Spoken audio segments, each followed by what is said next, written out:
말 그대로 격변하는 지구촌입니다. 2차 세계대전 이후 가장 많은 병력과 자원이 동유럽에 배치되고 있습니다. 실용과 국익 기반의 외교 전략으로 대한민국은 모든 나라에서 무시할 수 없는 중견 국가가 되었습니다. 공식적으로 선진국에 진입했고 G7 국가위 이상에 근접하는 나라가 되었습니다. 그만큼 국제사회에서 해야 할 일이 늘어났고 요구받고 있으며 국제 정치 사안을 끌고 가야 하는 선도국이 되었습니다.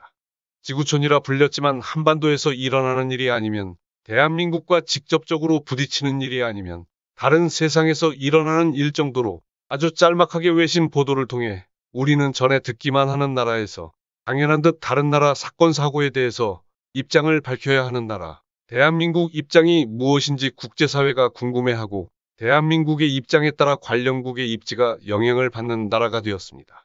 조금 잘 사는 그저 그런 나라에서 세계 질서를 함께 끌고 가야 하는 나라로, 싫든 좋든 그래야 하는 나라로 문재인 대통령은 대한민국 국격을 높였습니다. 대한민국 20대 대통령은 3월 9일 선거를 통해 선출됩니다.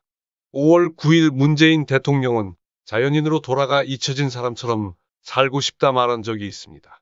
그 작은 소망이 이루어져서 김정숙 여사와 함께 행복한 노후를 보내셨으면 좋겠습니다.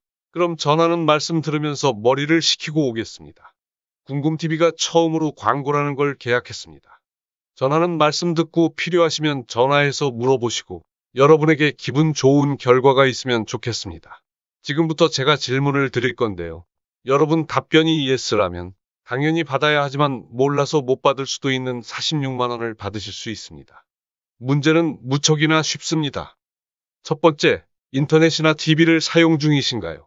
두 번째, 인터넷 TV 약정이 끝나셨거나 곧 끝나실 예정이시거나 언젠가는 끝나겠죠. 질문 중에 노라고 대답하신 분은 없겠지요. 저나 여러분이나 비슷한 것을 자연스럽게 당연한 듯 하고 살아갑니다.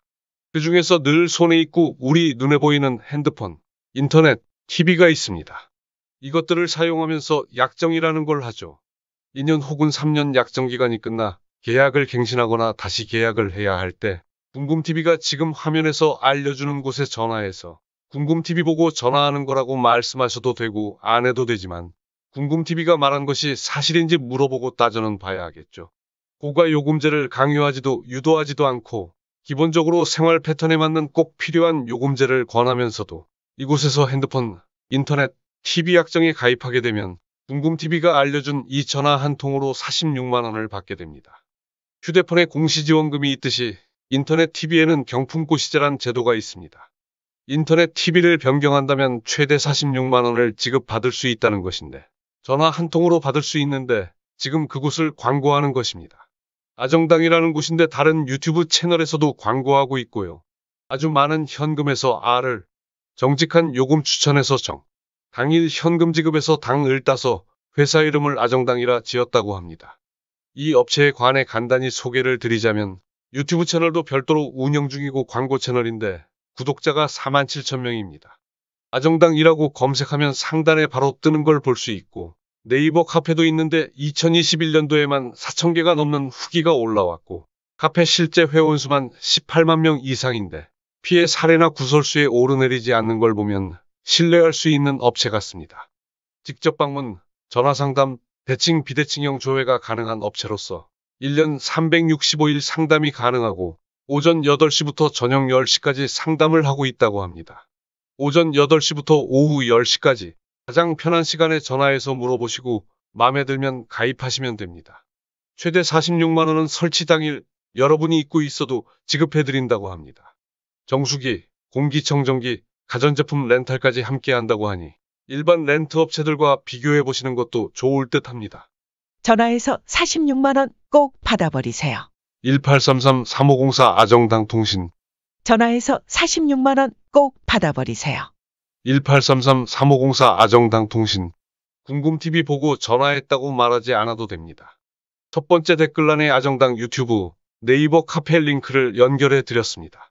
난생 처음 광고를 계약하고 만들어 보았습니다. 아정당 통신 유튜브에 가입하시면 100만 원 상당의 상품을 추첨을 통해 지급하는 이벤트에 참가하실 수 있고 이벤트 행사는 매달 진행하고 있다고 합니다. 광고를 주신 아정당 통신과 불편하셨을지도 모르는데 시청해주신 여러분께 감사드립니다. 그럼 하던 이야기 마저 하겠습니다. 5월 10일 대한민국 20대 대통령이 취임하게 됩니다. 그리고 5월 25일 전후로 바이든 미국 대통령이 방한해서 대한민국 대통령과 한반도 정세와 북핵 문제 및 미중 갈등, 국제 정세를 논의하겠다고 공식적으로 밝혔습니다. 선거 결과에 따라서 바이든의 방한은 악몽이 될 수도 있고 아주 커다란 선물 보따리가 될 수도 있습니다. 윤석열은 국민의힘 당내 경선 때부터 지금까지 구설에 오른 말들이 많았죠. 하루가 멀다 하고 다음날의 취지가 그런 게 아니라고 국민의힘은 해명하고 설명해 왔습니다. 국내 주요 언론은 문제를 삼기보다 해명에 더 적극적인 모습을 보여주었습니다. 그런데 이런 이상야릇한 표현이나 대화가 외교에서 통할까요? 정상회담하고 난 뒤 정상회담에서 오고 간 전체가 부정될 수 있는 해명이나 수정 발표가 상대국에서 수용 가능하지도 않을 것이고 그 때문에 다시 정상회담을 할 수도 없을 것이고 특히나 미국이라는 나라는 단어 하나 문장 한 줄까지 조심해야 합니다. 단지 덕담했을 뿐이고 조금 잘 보이려고 아주 조금 오버해서 말한 것뿐인데 대한민국 대통령이나 당국자의 말을 미국이 볼 때 이익이 되고 흔들 수 있는 수단이 된다면 번복할 수 없도록 약속이나 다짐으로 받아들이고 공식적으로 발표해버립니다. 핵물질을 다루는 협정이라든지 미사일 지침이라는 것이 대표적인 것인데 박정희 대통령 당시 1979년에 한국과 미국은 별도의 문서를 작성하지 않았습니다. 노재현 당시 국방장관이 워컴 주한미군 사령관에게 한국이 보유하는 미사일 사거리는 180km로 제한하겠다라고 미국을 안심시키는 내용을 담아 서한을 보낸 것이 전부였습니다. 이 서한을 근거로 각종 제한 사항을 만들어 무려 50년 가까이 미국으로부터 통제당했고 2021년에 미사일 지침은 해제되었지만 이런 제재 때문에 그 대단한 삼성이 항공우주 사업을 접을 수밖에 없었고 경제 규모에 맞지 않게 위성과 통신을 비롯한 우주 항공 분야, 정보 분야에서 우리 산업과 기술은 발전할 수 없었고 강제적으로 외세에 의존해야만 했습니다. 전범국 일본도 공산국가 중국도 당해본 적 없는 이런 이상한 제재를 혈맹이며 안보의 중심축이라고 떠받들고 있는 미국에게서 받았습니다. 어떤 제정신이 아닌 작자들은 미국을 옹호하기 위해 그러더군요. 박정희가 핵무기를 만들려 해서 그런 것 아니냐고 말이죠. 대한민국이 국제법을 어겼다면 유엔에서 제재를 가하는 것이 옳지 않을까요? 대한민국이 받은 제재는 참으로 황당한 이유가 포함되어 있습니다. 앞으로 이러저러한 일들이 일어날 수 있다. 그러니 지금부터 제재해야 한다. 앞으로 교통사고가 날지 모르니 운전면허나 자동차 구매를 막아야 한다. 차를 타고 싶으면 대중교통을 이용하고 편하게 타고 싶으면 기사가 포함된 차량을 렌트해라. 이런 제재를 미국으로부터 받았고 일본은 당연한 제재라며 미국을 칭찬했습니다. 미국을 빨아도 어느 정도여야 미친놈 소리 듣지 않습니다. 말 한마디, 동작이나 몸짓은 물론 소품 하나까지 정상 간의 외교는 중요합니다. 그중에 특히 제멋대로 받아들이는 미국이란 나라 대통령과 회담은 적당히 대충 얼버무리고 해명하고 취지를 별도로 설명하고 이런 것이 통하지 않습니다. 그리고 중요한 건 이와 같은 실수가 한두 번 더 반복되면 어느 누구도 대한민국 대통령과 대화하려고 하지 않습니다. 단독이든 다자간 국제회의에서든 마찬가지입니다. 정상 간 외교 채널이 막혀버리는 것 정도가 아니라 미국과 일본, 중국 등에게는 이용하기 좋은 나라, 동남아 등 약소국들에게는 비웃음당하는 그런 처지로 전락됩니다. 그런다고 해도 언론에서 박근혜에 그랬던 것처럼 조작질하면 국민은 알기가 어렵긴 합니다. 국민이 모르는 사이에 국제사회에서 좀비 국가로 취급될 뿐인 것이죠. 제 이야기 듣다 보니 약간 혈압이 상승하는 걸 느낄 수 있죠. 외교의 중요성은 국제사회에서 국가의 위치를 정할 만큼 매우 중요합니다. 유엔 상임이사국인 5개의 나라를 포함하여 많은 주요국들과 대한민국이 먹고 살고 지켜지고 발전해가는데 필요한 외교를 해야 합니다. 다음날 별도의 해석을 해야 하는 윤석열의 실언은 우연도 실수도 아닙니다. 말해서 하고자 하는 뜻을 정확히 표현하지도 못하고 원고에 적어주지 않은 화제나 대화, 질문과 답변, 의견을 말해야 할 때 윤석열 자체가 대한민국의 재앙을 불러올 수 있습니다.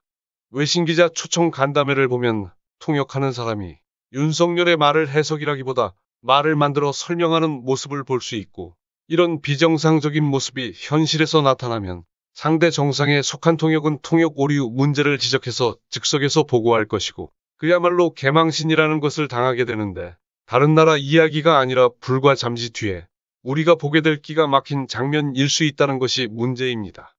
한국어로 또렷하게 질문하고 질문 내용을 일반인도 알 수 있는 내용인데 그 말이 뜻하는 취지를 알아듣지 못하고 사회자에게 가르쳐 달라는 촌극을 빚기도 합니다. 이런 사람에게 대한민국을 맡긴다면 그 자체로 재앙이 될 것입니다.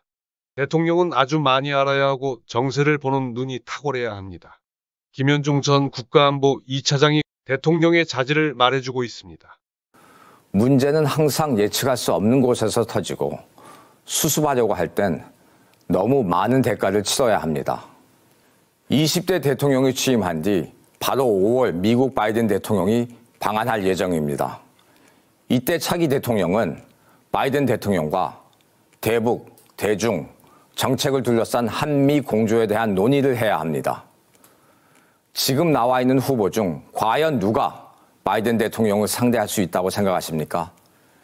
자국의 이익을 위해 양국의 대통령이 직접 나서는 회담에서 대통령을 대신할 사람은 아무도 없습니다. 치밀한 계산과 유연성으로 협상에 능한 이재명 대통령이라면 전 충분히 가능하다고 봅니다. 나를 위해, 우리를 위해, 대한민국과 한민족을 위해, 그리고 국제사회의 흐름에 최소한 뒤처지는 것을 막기 위해 3월 9일은 무척이나 중요합니다. 시청해주신 여러분, 후원과 구독해주신 여러분 고맙습니다.